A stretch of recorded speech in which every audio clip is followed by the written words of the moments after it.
Boa tarde a todos e a todas. Eu quero inicialmente dirigir ao nosso presidente da FAMURS, este amigo, esse parceiro, esse companheiro de batalha, que é o prefeito da Palmeira das Missões, o prefeito Dudu. Ao Maneca também, que tem estado ao lado do Dudu, toda a sua diretoria, parabenizar os colaboradores da FAMURS e a diretoria por este evento maravilhoso.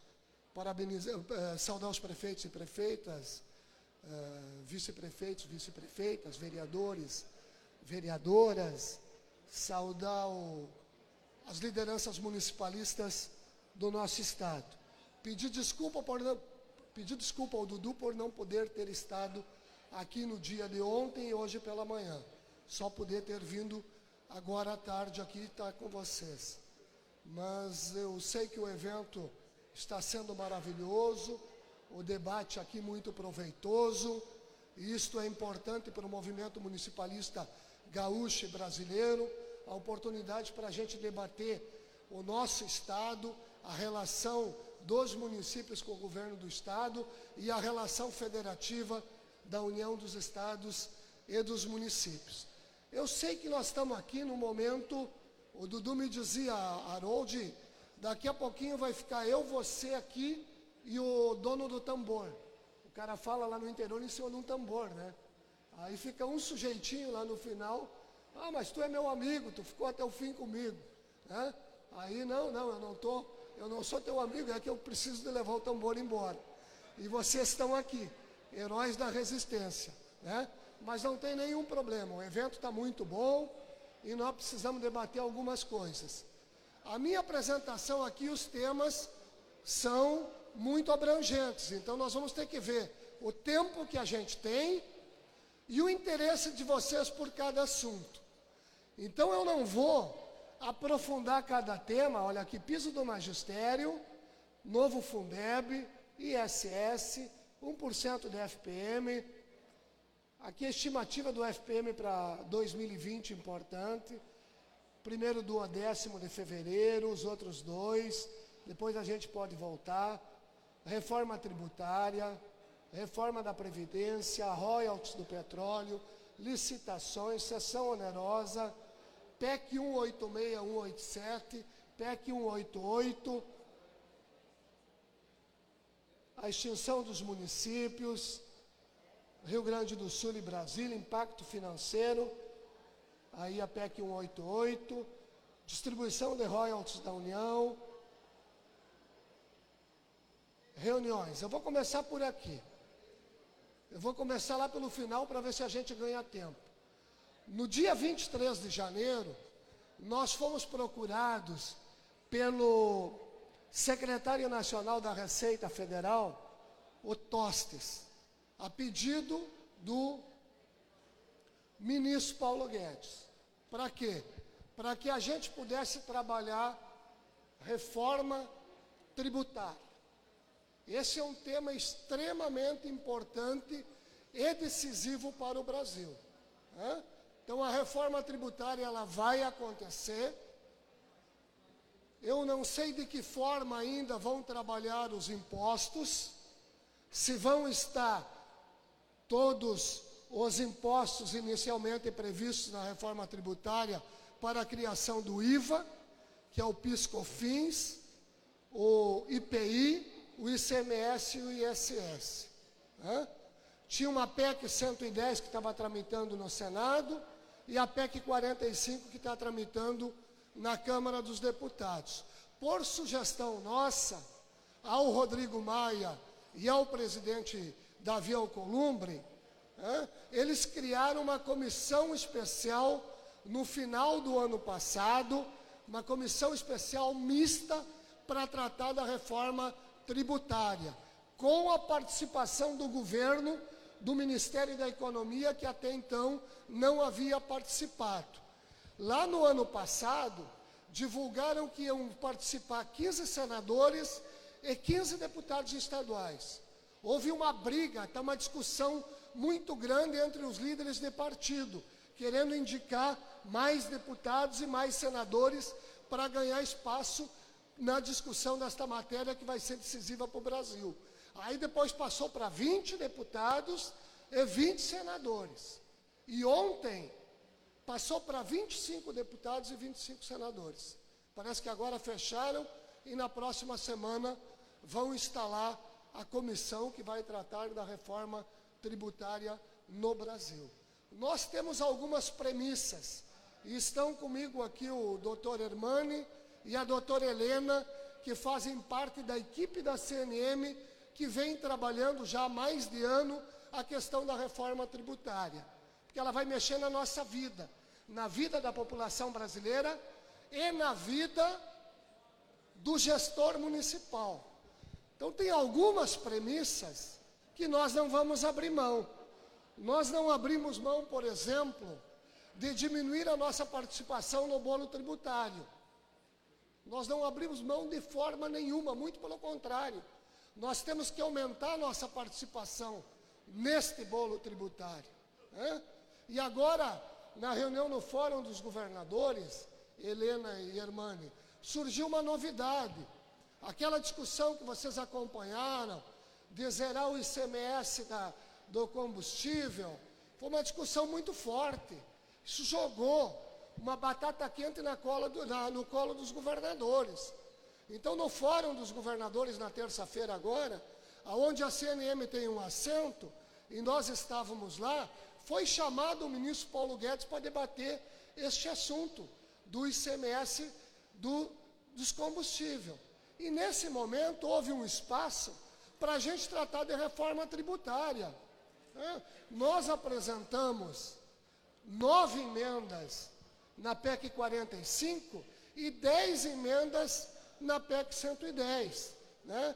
No sentido de que haja um fundo de compensação, para que durante o período de transição, que é longo, nenhum estado da Federação Brasileira tenha prejuízo e nenhum município do Brasil também tenha prejuízo. Os que vão ganhar, ótimo, mas ninguém pode ter prejuízo, por conta de que estão valorizando o consumo e não estão valorizando a produção. E a grande maioria dos municípios do país tem a base da sua economia na produção primária ou em produtos semi-elaborados. Então, nós temos que criar um fundo, e foi uma das nossas emendas, para tirar lá do imposto seletivo, que não estava sendo compartilhado com estados e municípios, e na PEC da Câmara, o imposto seletivo, ele trata de cigarros e bebidas, e na PEC do Senado, na 110, esse imposto é mais encorpado, então prejudicaria mais ainda a gente. E não é possível que a gente, durante 31 anos de Constituição Federal, a gente não aprendeu que tenha que compartilhar toda a arrecadação da União com estados e municípios. A Constituição estabeleceu o compartilhamento dos impostos e a União, ao longo de 31 anos, acabou criando contribuições que não compartilha conosco.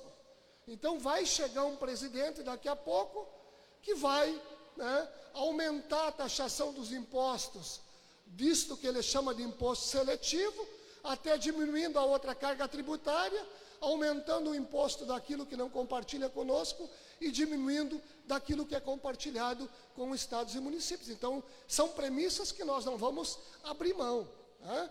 Então, na reunião de terça-feira, surgiu a seguinte possibilidade, e eu achei, Hermani e Helena, extremamente importante, no sentido de que o Brasil desonera 10% da arrecadação de impostos. Isto dá, por ano, 270 bilhões de reais, que é desonerado. Para meia dúzia, uma dúzia, 40, 50, 100, 200 empresas do Brasil. Isto é justo?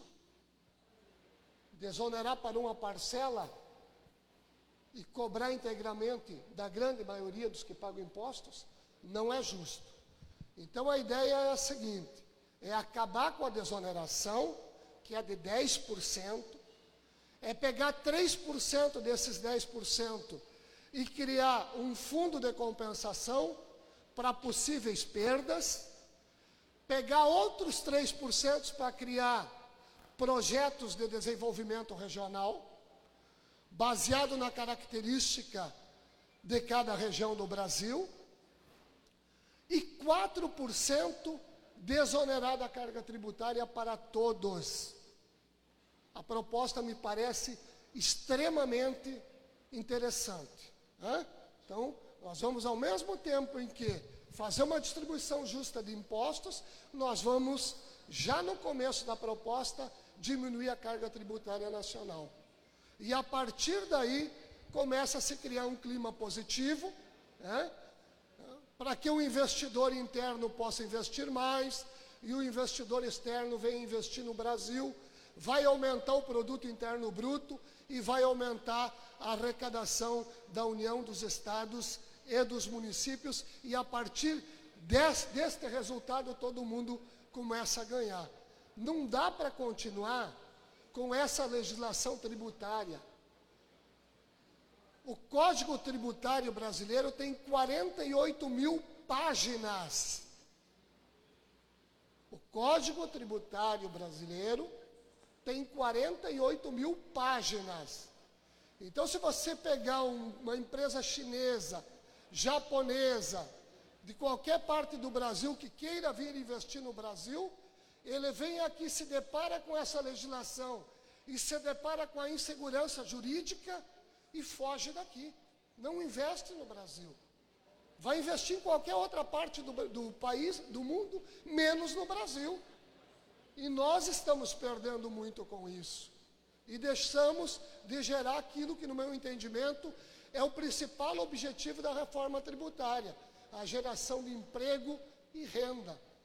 Fazer com que as pessoas tenham seu emprego, tenham a sua renda e fiquem menos dependentes do serviço público. Então, a reforma tributária, ela é, sim, extremamente importante. E o que preocupa um pouquinho a gente é que este ano é um ano de políticas municipais.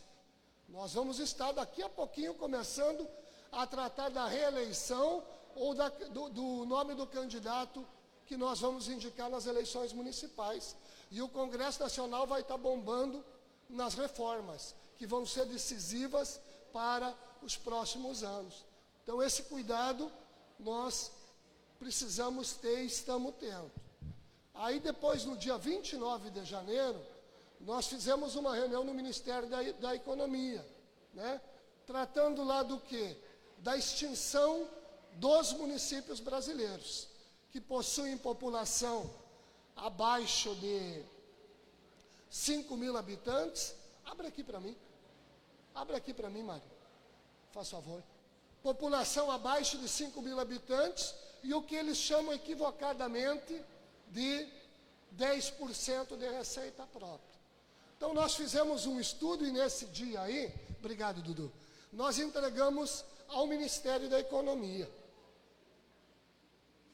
E o que me deixou muito triste, quando nós fizemos a apresentação de dados econômicos e jurídicos, e agora estamos entregando para cada senador da República que faz parte da Comissão de Constituição e Justiça no Senado, porque é lá na Comissão de Constituição e Justiça do Senado que nós pretendemos acabar com essa proposta.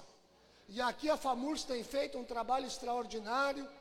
O Dudu já fez mobilização em Porto Alegre, fizemos outra mobilização lá em Saldanha Marinho outro dia, a FAMURS já fez mobilização, a CNM no Congresso Nacional, botamos lá 1.217 plaquinhas na frente do Congresso Nacional, brigando para que isso não aconteça. Então, nós estamos pegando esse estudo e entregando para cada senador da República, para mostrar a importância desses municípios para o Brasil. Aqui no Rio Grande do Sul, está uma brincadeira. O governo não tinha os dados. E quando nós entregamos o estudo para o Ministério da Economia, eles receberam e me disseram o seguinte: nós vamos encaminhar para os técnicos do IPEA para checar se os dados da Confederação estão corretos. Aí eu disse para eles: olha, eu saio mais triste daqui do que eu entrei na reunião. Por quê? Não porque vocês vão encaminhar vão checar os dados com o IPEA, se os nossos dados estão corretos ou não, porque os nossos dados estão corretos. Os dados vão bater. Eu saio triste daqui, porque o governo encaminha uma proposta para o Congresso Nacional desta magnitude, sem ter levantamentos, dados e estudos na mão. Quando entrega os dados para eles, eles dizem que eles vão checar com o Instituto, é porque eles não fizeram levantamento. E como é que você propõe para o Congresso Nacional uma situação dessas, se você não tem estudos, não tem dados? Por exemplo, no Rio Grande do Sul são 228 municípios, que poderão ser extintos. Mas são 111 que vão acolher os 228. Então são 339 municípios no Rio Grande do Sul que serão impactados por essa medida negativamente. Sabem qual é a população gaúcha que vive nesses 329 municípios? 64% da população gaúcha vive nos 329 municípios. E no Brasil são 1.217 que poderão ser extintos e 613 que vão incorporar. Então são 1.820 municípios no Brasil que serão impactados negativamente por essa proposta. Sabe qual é a população brasileira que vive nos 1.820 municípios? 33 milhões de brasileiros. Sabe quanto esses 1.820 municípios arrecadam de FPM por ano? Isso está tudo no estudo. 25 bilhões de reais de FPM por ano. Esta área dos 1.820 municípios. Esta mesma área, incorporando os 1.217, a mesma área, a mesma população de 33 milhões de brasileiros, sabe quanto vão receber de FPM se isso acontecer? 18 bi. Vão perder 25% da arrecadação de FPM. Hoje o prefeito já tem dificuldade de prestar os serviços de qualidade à sua população. Imagina acontecendo isso, sem contar que 10% do ICMS que é distribuído pelo Estado é distribuído igualitariamente para todos. Então tem mais ainda o prejuízo no ICMS. Isso é uma proposta absurda, que não tem como nós deixarmos avançar. Então, mas se ficar em casa de braço cruzado, vai acontecer. Agora, se nós formos para a luta, como nós estamos, nós vamos, com certeza, evitar esta situação. E aí, tem gente criticando o senador, o deputado, não faz isso. Muito pelo contrário. Se o senador estiver contra a gente tem que ir lá mostrar para ele que não é assim. Provar com os números, com os dados, e chamar ele para o nosso lado. Nós precisamos matar isso na Comissão de Constituição e Justiça. Outro dia me disseram, mas os senadores do Rio Grande do Sul estão com a gente. Os 3. O Paim vota com a gente. O Luiz Carlos Eisen apresentou uma emenda suprimindo o artigo 115. O senador Lazier Martins, junto com o Álvaro Dias, e o senador lá do Paraná, me fugiu o nome dele agora, o senador que provocou tudo isso é lá do Paraná, porque ele apresentou lá no ano passado uma proposta de extinguir os municípios com 10 mil habitantes, até 10 mil habitantes. Aí fomos no Lazier, fomos no Álvaro Dias, o Álvaro entrou com a proposta também, uma emenda suprimindo o artigo 115, e pegamos o senador, que é colega dele lá do Paraná, que tinha proposto lá atrás a extinção dos municípios com até 10 mil habitantes. Então a gente está conquistando os senadores. Mas os 2 senadores do Rio Grande do Sul assinou o protocolo da PEC 188. A PEC 188 é muito extensa, muito complexa. Tem muita coisa boa nela, que nós concordamos. Evidente que nós não estamos concordando com a extinção dos municípios. Então, este foi um assunto que nós tratamos lá no Ministério da Economia no dia 29 de janeiro. O outro assunto, aqui, de dados, de informação, de números da extinção, nós poderíamos ficar falando 2 dias sobre isso e provando para o governo a importância desses municípios.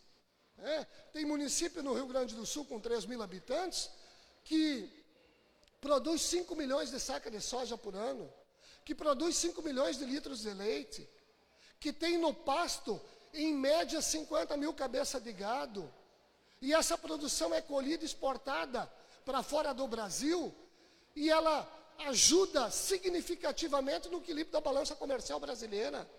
E isso não está sendo levado em conta. E achar que imposto de arrecadação própria desses municípios é só o ITBI, o IPTU e o ISS é outro equívoco. O ICMS também é imposto nosso. O IPI e o imposto de renda são impostos nossos. Então há um equívoco nesse sentido. Então tudo isso nós estamos tentando mostrar para o governo. A outra situação fala ali, eu não sei se alguém tiver alguma pergunta, por favor, levanta a mão aí que a gente procura responder.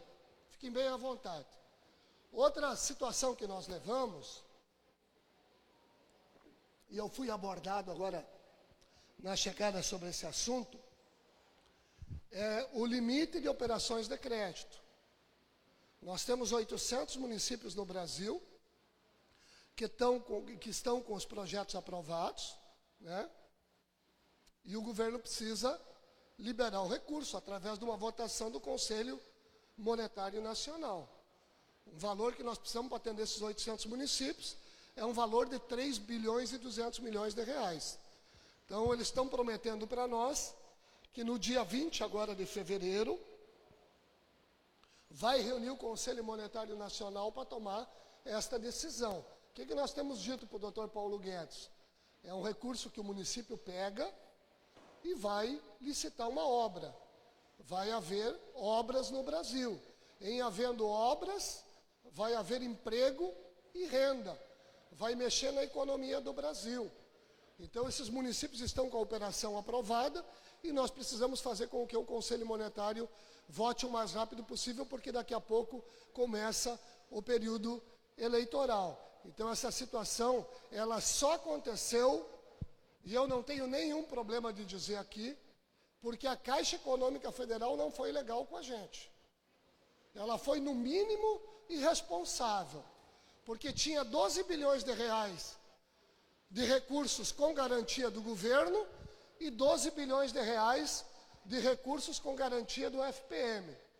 Ela liberou para os municípios classe A e B os recursos que eram de garantia do FPM, ao invés de ter liberado para esses municípios o recurso com a garantia do governo federal. E acabou sobrando os 12 bilhões de reais que eram de garantia do governo federal e faltou com os recursos com garantia do FPM. Então, isso é uma tremenda de uma irresponsabilidade. Isso não pode mais acontecer e nós fizemos essa denúncia no Ministério da Economia. Que isso não aconteça mais.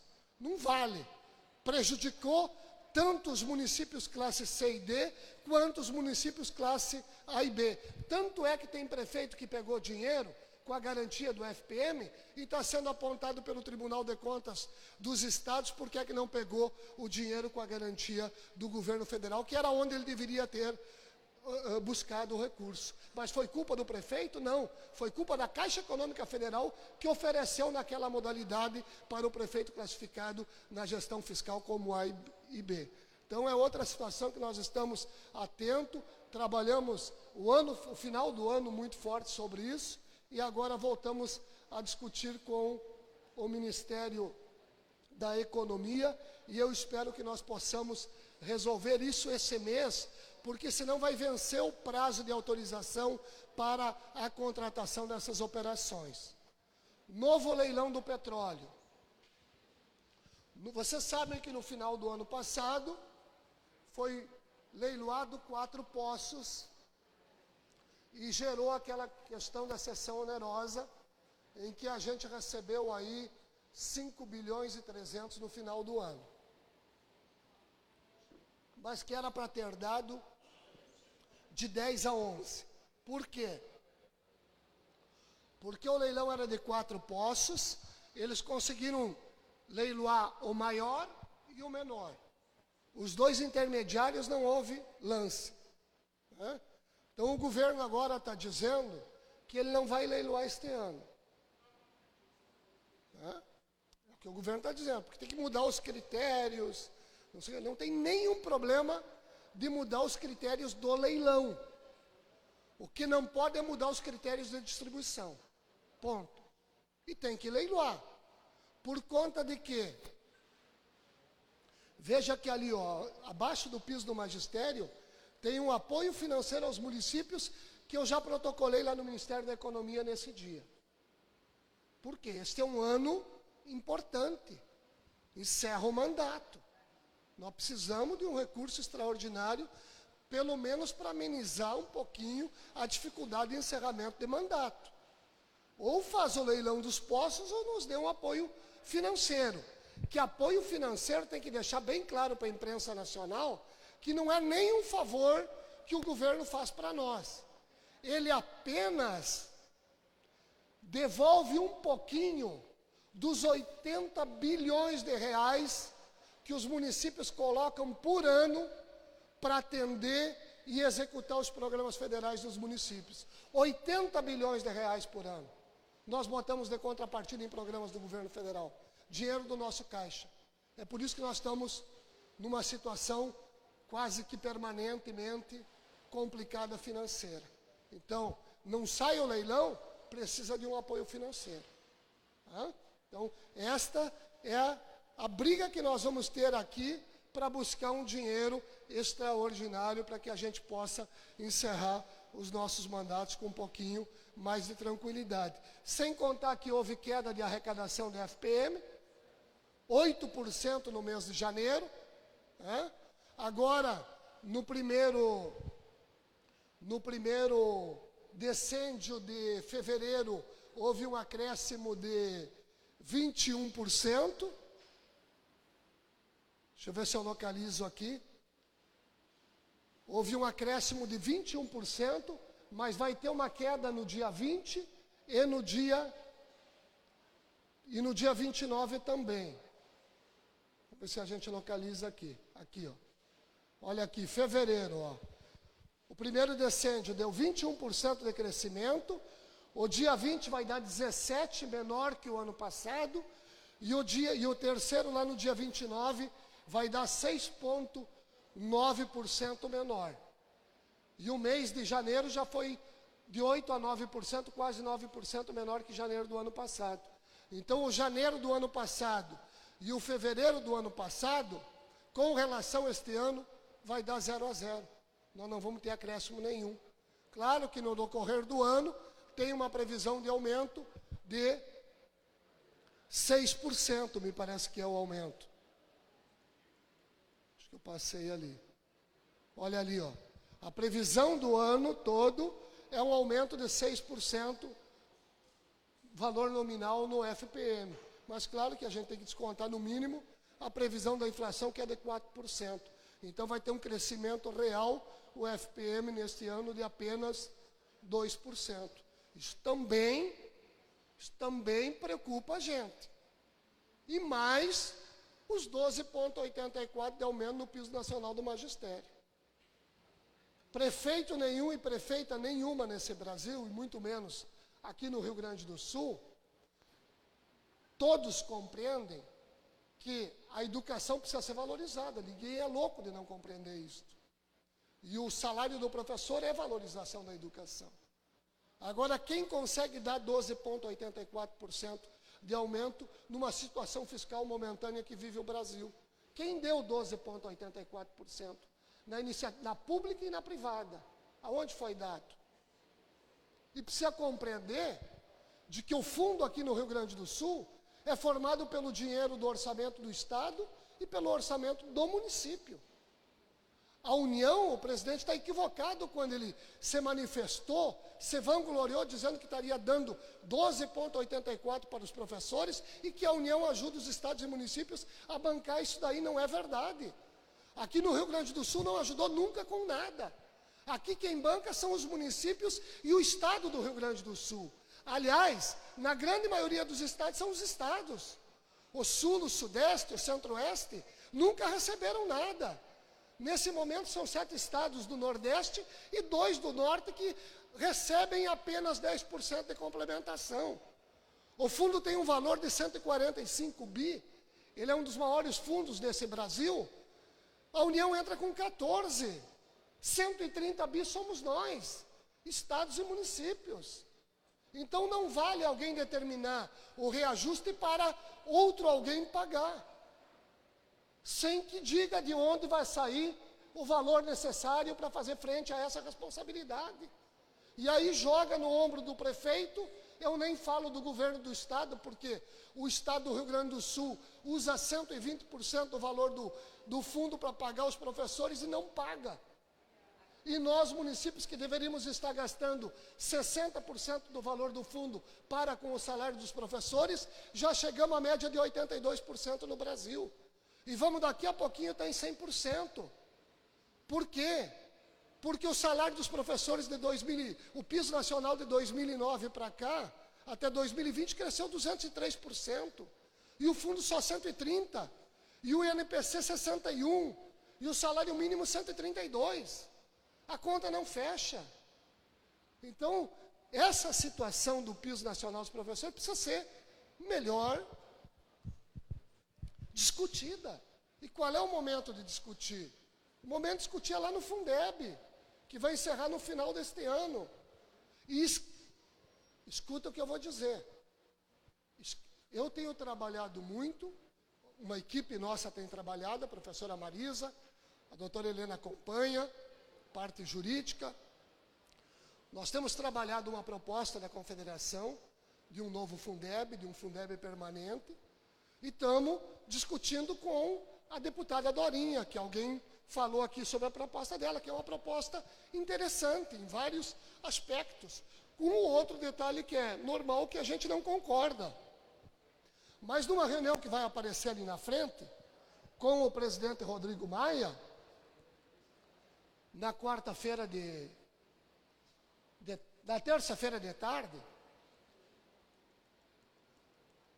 o presidente Rodrigo Maia, vocês viram ele declarar aí, eu escutei ele numa entrevista na Globo News, ele dizendo que até o final de março vota o novo Fundeb, o Fundeb permanente. Então, presidente Rodrigo Maia, na terça-feira de tarde, é a proposta da deputada Dorinha? Não. Nós vamos mudar muito essa proposta. Talvez até a próxima semana eu lhe encaminhe a redação desta nova proposta. Agora, não dá para aumentar a participação da União, doutora Helena, que foi o ato que a gente trocou, não dá, e me corrija se eu estiver errado, não dá para aumentar a participação da União tirando o dinheiro dos programas do Ministério da Economia e jogando para o novo Fundeb, o dinheiro que é nosso. Eu vou acabar lá com transporte escolar, com merenda escolar, com não sei mais o quê, e vou pegar esse dinheiro e vou jogar para dentro do novo Fundeb. Esse dinheiro é meu. Salário de educação, tiro de lá e boto para cá. Não é legal. Não dá. E vou falar para vocês, não vai ser 15 e muito menos 20, 25. Vai vir algo em torno, eu não concordo, precisa mais, mas vai vir algo em torno de 5%.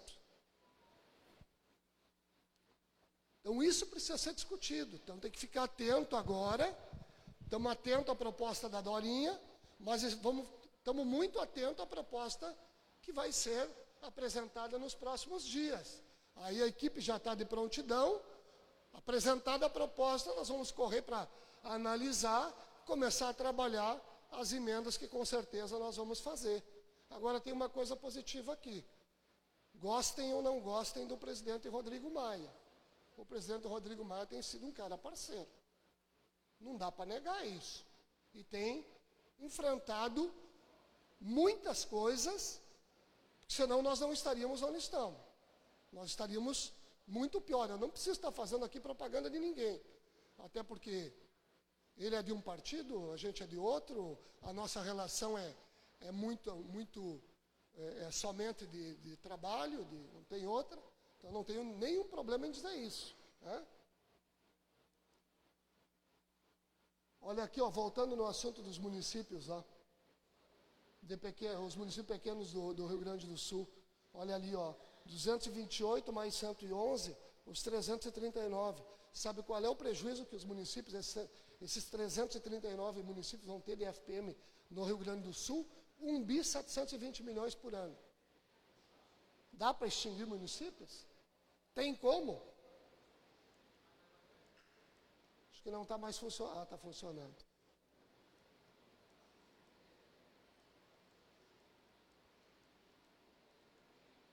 Deixa eu voltar lá para... Alguém pode me ajudar aqui?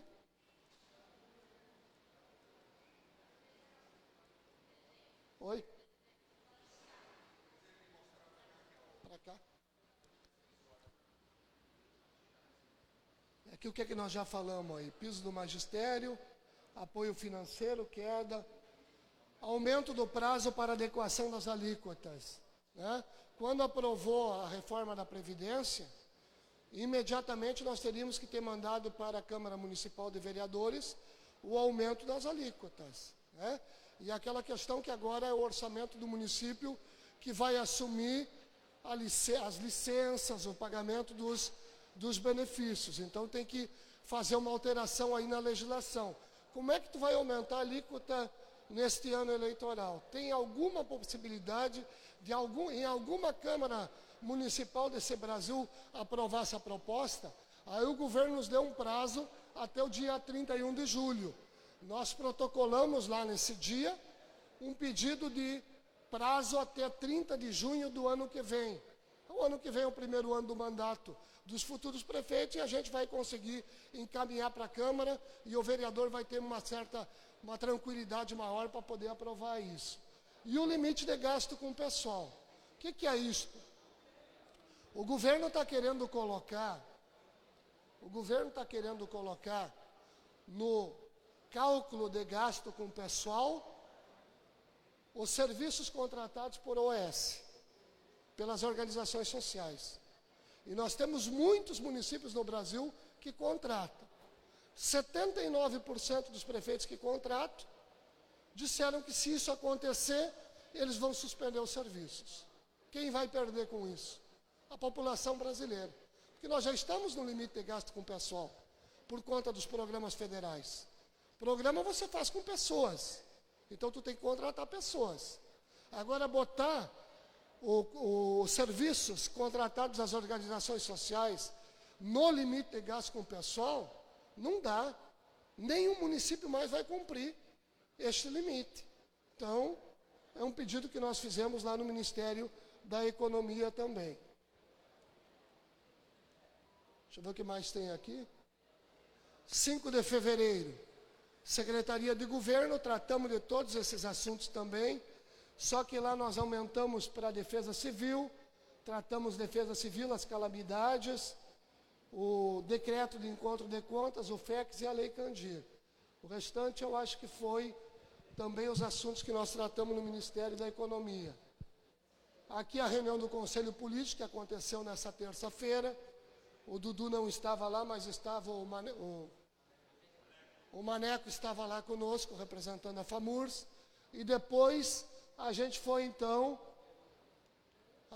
no presidente Rodrigo Maia. Aí está a reunião com ele que nós tratamos do piso do magistério. Primeiro assunto. Porque tem uma proposta lá, ainda do presidente Lula, que está andando. E o que é que o CNM e as entidades estaduais defendem? Que o aumento, a correção se dê automaticamente pelo INPC. Mas o aumento do valor real fique na autonomia do gestor. Porque um município tem uma condição e o outro tem outra. Tem municípios que têm condições nesse momento de dar aumento real, tem outros que não têm. Os estados é a mesma situação. Tem estado que tem condições, tem estado que não tem. Então aí uma discussão da categoria com o gestor. É isso que nós estamos defendendo. A PEC 133 nós discutimos com ele, porque ainda nós não atiramos a toalha. A PEC 133 foi votada no Senado Federal. agora veio para a Câmara. E eles incorporaram muito esta PEC 133 lá no Senado, da Previdência. Parece que o Rodrigo Maia e os deputados não estão querendo votar nada daquela PEC. Então, o que é que a gente pediu para ele? Por favor, inclua automaticamente os municípios na reforma previdenciária. Não aprovem nada do que vocês estão dizendo que não vão aprovar mesmo, da 133, mas incluam automaticamente os municípios na reforma previdenciária. Senão isso não vai acontecer. A menos que o Estado adote os critérios da Previdência Geral e inclua os municípios. Me parece que não é isso que está acontecendo, com exceção do Estado de Minas Gerais, que está propondo desta maneira. E quando isso vai acontecer? Se Minas Gerais votar antes da aprovação da 133, não tem valor, nem Minas, os municípios de Minas vão ser contemplados com isso. Aí o prefeito vai ter que ele encaminhar uma proposta de reforma previdenciária para a Câmara Municipal de Vereadores. Que tem possibilidade disso acontecer? Existe uma possibilidade? Eu acho que não. É muito difícil para o prefeito e para os vereadores enfrentar isso. Então, nós estamos pedindo para ele para incluir automaticamente os municípios na reforma previdenciária. A PEC do 1% que foi votada lá para... Aquele 1% que nós estamos brigando para o mês de setembro, essa PEC foi votada em primeiro turno no final do ano passado, não votou no segundo turno, e ele nos garantiu terça-feira que vai votar em segundo turno. E ontem ele deu uma declaração que eu ouvi na Voz do Brasil, e hoje está nos jornais por aí, alguém me passou uma notícia nos jornais dos grandes centros, dizendo que ele vai... A fala dele foi o seguinte: este ano eu vou, mais uma vez, valorizar e aprovar a pauta municipalista na Câmara Federal. Inclusive, o 1% no segundo turno.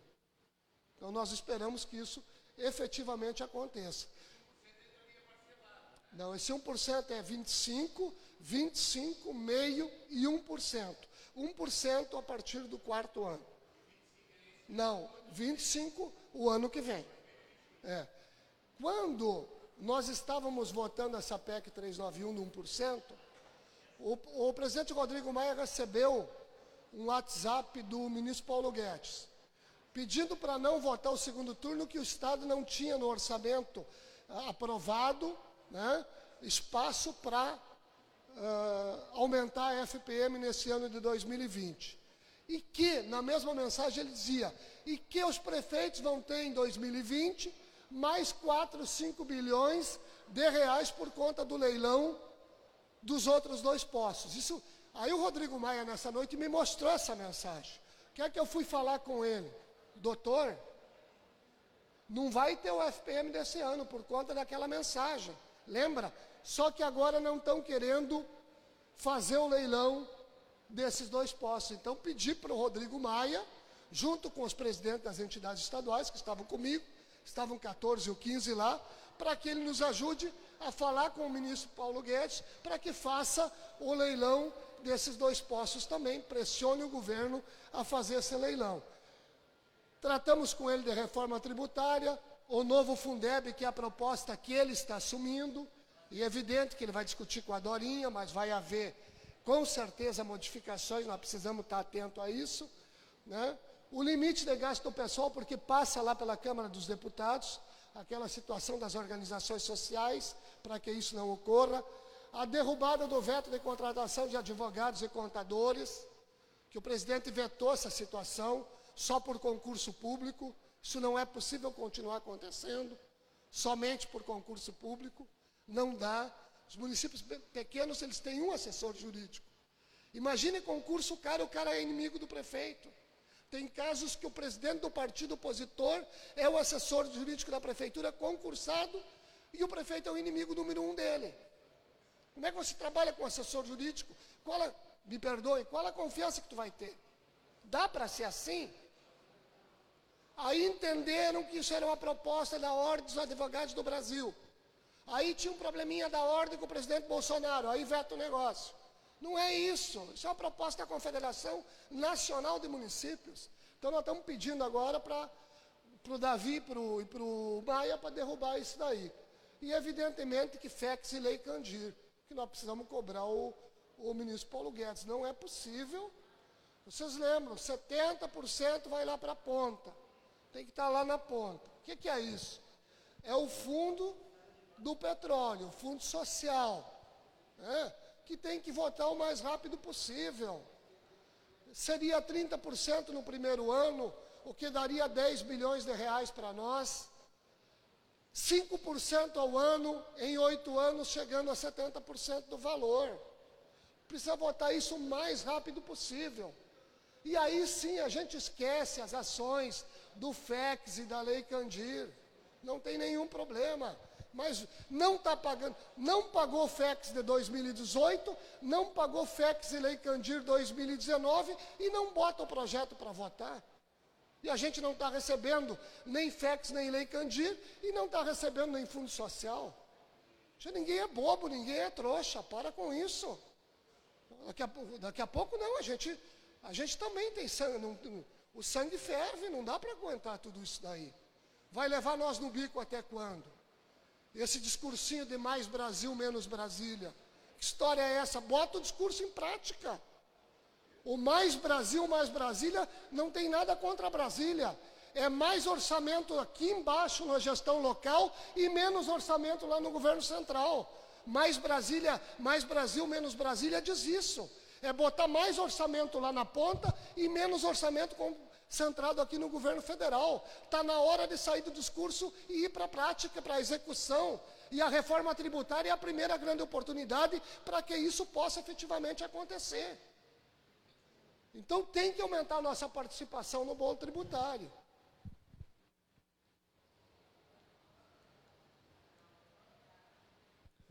Oi. Tá, eu acho que mudou, né? Aí nós marcamos com o presidente Davi, mas ele estava viajando. Então, esta reunião com o presidente Davi deverá acontecer no dia 3 ou 4 de março. O que nós precisamos tratar lá com o Davi?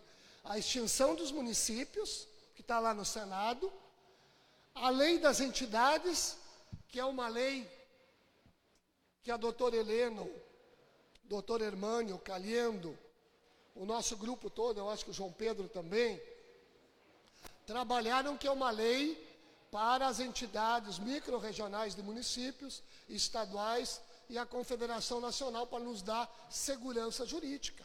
Que hoje não tem uma lei que trata de critérios, de que forma deve agir, de que forma deve construir uma entidade municipalista. Isso também é muito importante.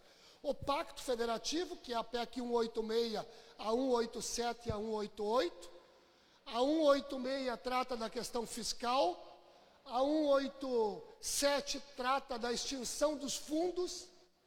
São 281 fundos no Brasil, que tem um valor depositado neles na ordem de 228 bilhões de reais. 281 fundos com 228 bilhões de reais. Vai acabar com os fundos, ou vai deixar um ou outro fundo? É esta a discussão. Para onde vai este dinheiro? Vamos acabar com os fundos? Vamos, não tem nenhum problema. Mas para onde vai este dinheiro? Esses 228 bilhões? Fica para a União? Para que seria usado? No que seria usado esse valor? Nós precisamos levantar, a equipe está levantando esse estudo, fazendo esse levantamento. Para onde iria esse dinheiro? Que é para saber, 30% disso iria para os municípios. Então, me dá 30% do valor para mim, que é meu, não vai ficar para a União. E tem uma outra coisa ainda por trás disso, que é a pegadinha, né? Qual é a fonte que está abastecendo hoje esses fundos? Tem uma fonte que abastece esses fundos. E esta fonte vai ficar jogando esse valor para onde depois da extinção dos fundos? Isso precisa ser discutido também. Então vejam como essa PEC é extremamente importante. Nós estamos falando muito da 188 porque lá está a extinção dos municípios. Mas lá na 188 também está acabar com os critérios da Lei Candir, que no meu entendimento é acabar com boa parte do Brasil. Que vai acabar com a extinção de impostos na exportação de produtos primários e semi-elaborados? Vai acabar. Então nós vamos colocar imposto para exportar produto. Então nós não vamos exportar produto, nós vamos exportar imposto. E aí nós vamos perder competitividade lá fora. E aí o Brasil vai deixar de arrecadar e de vender. Dá para fazer isto? Ou é muito melhor, o prejuízo é muito menor, a União compensar estados e municípios exportadores? Claro que é. Porque o prejuízo vai ser muito maior acabar com os critérios da Lei Candir. Especialmente aqui no Rio Grande do Sul. Então vamos taxar a exportação de soja em 12%, 14%, 18%. E vão ver quantos chineses vão comprar de soja no Brasil. Não dá para fazer isso. A carne, os produtos semi-elaborados ali de Minas Gerais, do Pará. Então isso aí precisa ser melhor discutido, né? Aí tem licitações que foi aprovado na Câmara, aquela nova lei, está lá no Senado agora. Nós temos que pedir para o presidente Davi votar o mais rápido possível. Aí tem o ISS que foi aprovado no Senado e está lá na Câmara, aliás, foi aprovado na Câmara e está lá no Senado para ser aprovado também. O ISS é escalonado. Mudou um pouquinho, eu tenho escalonamento aí numa lâmina. Tenta achar a lâmina aqui para mim do escalonamento do ISS enquanto eu vou falando ali. Aqui vai passando ali, você vai, acho que nessa segunda vai voltando. O escalonamento do ISS. Aí tem reforma tributária que também está lá com o presidente Davi. Então tem uma pauta que nós vamos tratar com o presidente Davi lá no dia 3 ou 4 de março. Então o que eu quero dizer para vocês é o seguinte, que a gente está atento a tudo que está acontecendo, né? No sentido de que a gente possa buscar o fortalecimento da gestão local, e este ano ele vai ser extremamente decisivo. Aliás, ontem o governo informou que vai encaminhar a reforma administrativa na próxima semana. Reforma tributária, a reforma da Previdência que não está concluída, e reforma administrativa e novo Fundeb. Olha só, tributária, previdenciária, administrativa e novo Fundeb. Só essas 4 pautas vai faltar tempo para a gente trabalhar. Para ficar de olho, para estudar, para analisar e propor as mudanças que nós entendemos que vai beneficiar os municípios. No primeiro ano é 66 para 33, no segundo inverte, 33 fica onde está, vai 66 para o destino, e no último ano, no terceiro ano, é 15 onde está hoje, e 85% no destino. Tá bem? Royalties do petróleo, eu acho que não entrou aqui na apresentação. Estava? Estava também. Royalties do petróleo, para encerrar. Os governadores fizeram este fórum na terça-feira que a gente participou. Aí nós saímos de lá e fomos para a reunião do Conselho Político. Às 14 horas chegou um convite para participar numa reunião no Supremo Tribunal Federal com o presidente Dias Toffoli. Alguns governadores foram, e como eu tinha marcado a reunião com o Rodrigo Maia às 16, e o mesmo horário seria no Supremo, o nosso vice-presidente, que é o prefeito de Minas Gerais, presidente da AMM lá, o Gilvan, é que foi representando a entidade. Estão querendo fazer um acordo para buscar um entendimento com a Carmen Lúcia, para construir uma alternativa que possa ser discutida, votada lá no Supremo Tribunal Federal. A primeira proposta, nós discordamos. Por exemplo, estabelecer os critérios do que está sendo explorado até agora, do que foi contratado até agora pela lei anterior. E o que for contratado de agora em diante, pela legislação nova que distribuiria para todos os municípios e estado da federação. Nós não vamos ter nada nessa situação nós não teríamos nada nos próximos 5 anos e quase nada depois dos 5 anos. Tanto é que tinha uma proposta lá atrás que previa o seguinte: os contratos assinados a partir de 2012 vão ser distribuídos pela legislação nova. Quase nada. Porque a grande maioria dos contratos foi anterior a 2012. Então, esta proposta nós não concordamos. E aí foi criada uma comissão formada por 3 governadores, que são confrontantes, obrigado, e 3 governadores não confrontantes, que eu não sei ainda quem são. Alguém me disse que o governador e Goiás, os não confrontantes, o doutor Hermano está me dizendo que está acompanhando de perto essa matéria junto com o Caliendo e junto com o Gobete e a Helena.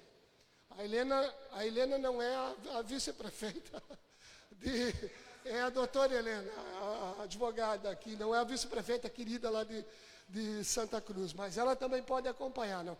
Ela está acompanhando por tabela, porque o filho está acompanhando, ela acompanha. Então, só para não perder o raciocínio, então, os não confrontantes é Piauí, Goiás e Rio Grande do Sul. Os confrontantes devem ser Rio de Janeiro, Espírito Santo e São Paulo. E aí a confederação tem um assento nessa discussão. Nós já fizemos um estudo e entregamos para quantos ministros do Supremo? 4 ou 5 ministros. Agora já estamos pedindo audiência para entregar para os demais, né? Mostrando, levando. Esse estudo vai ser debatido neste grupo de trabalho. Nós vamos debater com eles. Não dá para ser desta maneira. O governador Wellington estava entendendo que nós iríamos assinar muitos contratos de hora em diante. Aí já conversei com ele por telefone ontem, explicando para ele, a gente não vai ganhar nada. Então, se é para ser assim, deixa como está. Não vale a pena. Entendeu? Fazer todo esse esforço para não ganhar nada. Tu trabalha e não ganha nada, então não trabalha que tu não vai ganhar nada também. Então, é essa situação que está o royalties do petróleo.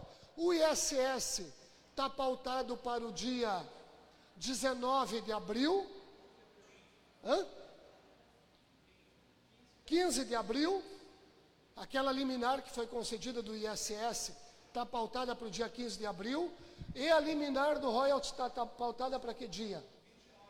29 de abril. Então, nós vamos ter agora, no mês de abril, 2 momentos decisivos para nós, lá no Supremo Tribunal Federal, que vai decidir no dia 19 o ISS e no dia 29 de abril a situação dos royalties. Eu não sei se faltou alguma coisa aí para falar, se alguém tem alguma pergunta. Pois não.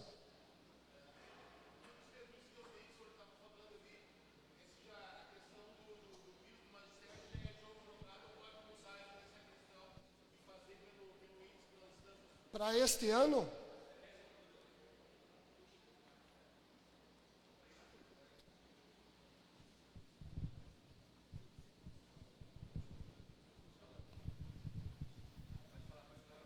Alô? Não, eu tenho até mais de uma pergunta. Uma delas é relacionada à questão do piso do magistério. Que se realmente o aumento vai ser de 12 ponto alguma coisa por cento, ou se ainda está se discutindo, isso aí pode ser alterado, essa questão do índice ser corrigido pelo INPC, né? que é a sugestão da CNM. Essa é uma das dúvidas que eu tenho. A outra que eu fiquei é relacionada à questão ali da seção onerosa 2, vou chamar de seção onerosa 2, que seria, né, porque eu acho que eu levanto essa questão porque o valor que a gente vai receber, inclusive, seria maior que da primeira, em tese, né, porque a parte que foi da Petrobras, eles já ficaram toda na primeira parcela, então é um montante bem significativo. E também queria saber a questão dos royalties, qual é a proposta nossa da CNM? A deles eu já entendi. Nós passaríamos a receber só daqui a 5 anos de um valor bastante baixo. Se a gente chegou a fazer alguma proposta em relação aos royalties, por exemplo, a partir de quando que os municípios passariam a receber, né, os royalties? E eu acho que o momento também adequado agora para a gente fazer essas cobranças seria na marcha, né? Então, que lá na frente uma coisa é o presidente decidindo lá na sala fechada, outra coisa é na frente de 3, 4 mil prefeitos, que nem foi a marcha passada, onde a gente conseguiu a questão que ficou sacramentada da sessão onerosa, foi ali com o compromisso do ministro Guedes e também com o compromisso do presidente Bolsonaro na frente de todos os prefeitos. A questão do piso, esse ano é jogo jogado. Não tem, já era, já deu. As portarias foram publicadas. Né? Agora o prefeito é que vai ter que, a prefeita é que vai ter que fazer esse trabalho no seu município. Né? Aqueles que estão pagando acima do piso, como tem poucos casos, mas tem, vão decidir quanto de reajuste vão dar ou se não vão dar. Aqueles que estão pagando abaixo do piso, mas que não precisa dos 12,84 para chegar no piso, um exemplo, precisa de 5% para chegar no piso, pode dar os 5%, vai chegar no piso. E tem casos de municípios que vão dar um aumento geral para todas as categorias, não vai chegar no piso, vai ficar abaixo do piso e vai fazer a complementação. Aí a doutora Helena me diz o seguinte, o prefeito vai ter que optar em qual legislação ele vai descumprir, se é a lei do piso ou a lei de responsabilidade fiscal. E aí ela me perguntou, você descumpriria qual? Eu descumpriria a lei do piso e cumpriria a lei de responsabilidade fiscal. Então eu daria um aumento linear para todos, ficou abaixo do piso, aquele professor que está abaixo do piso, eu faria o complemento. Depois eu vou discutir. Aí vão me dizer, mas tu não cumpriu a lei do piso. Eu não cumpri a lei do piso para poder cumprir a lei de responsabilidade fiscal. Oi? Camaquã fez isso, olha aí. Então são as 3 possibilidades. Tem que jogar por aí. É o recurso que nós temos, é a ferramenta que nós temos. A segunda situação que o senhor levantou é da sessão onerosa, né? Porque o leilão foi mal feito, o edital foi mal feito.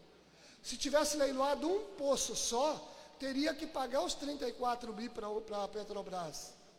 Como deu 69 bi, pagou 34 bi para a Petrobras, pegou 15% do valor, jogou para os municípios e 15% para os estados. Agora, saindo o leilão dos outros 2 poços, nós vamos ter 15% sobre o total do leilão. E não sobre, aí não tem que pagar nada para a Petrobras, porque já foi pago todo agora no leilão dos primeiros poços. Foi pago para a Petrobras o que ela investiu nos 4 poços, mas leilou 2. Recebeu o integral, quando deveria ter recebido só a parte que eles investiram nesses 2 poços leiloados. E aí nós teríamos aí, com certeza, um bi e meio a mais para nós, exatamente. E a outra situação que o senhor levantou? Qual é a nossa proposta? A proposta primeira da CNM é defender o que foi aprovado no Congresso Nacional, a nova legislação. Agora, isso é o ideal. Imediatamente, decidido, começa a receber. Agora, isso é o ideal. Dá para negociar? Dá. Não nessas condições apresentadas. Dá para negociar um escalonamento, entendeu? Daqui a pouco não dividiu os 80% do valor, 20% permanece, 20% do arrecadado permanece conforme a legislação previa anteriormente, e 80% que será distribuído. Talvez não 80%, 60%, escalonado, começa com 30%, mais 10%, isso dá. Agora, nessa condição não dá, porque a gente não ganha nada. Não, depende do Supremo Tribunal. Depende da decisão do Supremo. O Supremo é que vai decidir isso, é isso? Tá bem? Mais alguma coisa? O que mais? Oi? É isso, eu agradeço muito a vocês pelo esforço de ficarem aqui para nos ouvir, né? Eu acho que isso aqui é um diálogo importante para o movimento, para vocês saberem o que está acontecendo, para nós poder eventualmente tirar uma ou outra dúvida.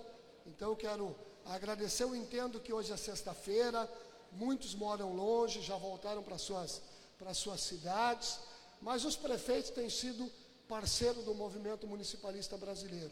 E eu quero deixar aqui uma coisa para vocês. Eu preciso dizer, os deputados e senadores têm sido parceiros do movimento, especialmente os gaúchos. independentemente de partido. Eu preciso fazer este registro, porque muita coisa andou. De 7 matérias que o Rodrigo Maia prometeu para nós, 6 foram votadas no ano passado. Só falta concluir essa situação do 1% este ano. Então, os nossos deputados têm sido parceiros da gente. Aí tem aquela PEC que nós conseguimos votar no ano passado, do pagamento das emendas direto, fundo a fundo, né? Está dando uma confusão nas emendas atuais com a Caixa Econômica Federal. Vai dar uma confusãozinha este ano, mas vocês não tenham dúvida que é uma das melhores coisas que aconteceu nos últimos tempos. É botar o dinheiro fundo a fundo, e aí o jornal, o Estadão de São Paulo, botou na capa do jornal a PEC da corrupção. E aí nós saímos lá rebatendo isso. Muito pelo contrário. Uma emenda hoje leva 36 meses para executar todo o processo. Se botar fundo a fundo, vai levar 90 dias.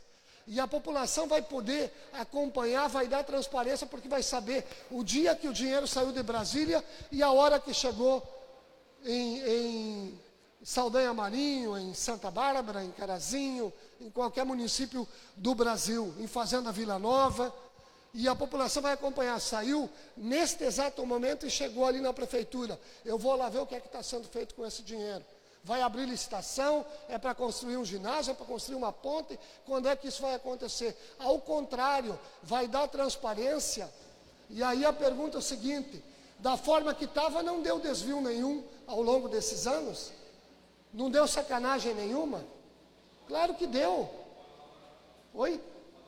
Exatamente. Agora, desta forma que nós construímos, né, vocês vão ver que vai diminuir, vai agilizar o processo e vai dar mais transparência para a sociedade. Então, isso tudo precisa ser muito bem esclarecido para a imprensa, tá certo? Então, muito obrigado, que a gente tenha sabedoria e equilíbrio suficiente para poder encaminhar aquilo que o mundo desenvolvido faz. O mundo desenvolvido, ele valoriza a gestão local, porque é o gestor local que presta o serviço à população. O Brasil precisa compreender isso. Me parece que o Congresso Nacional está começando a compreender isso. Então, muito obrigado a vocês. Nosso aplauso. Que Deus ilumine a todos nós. Eu quero lembrar, meu amigo Harold, que o que tu falaste muito aí foi incenso, né?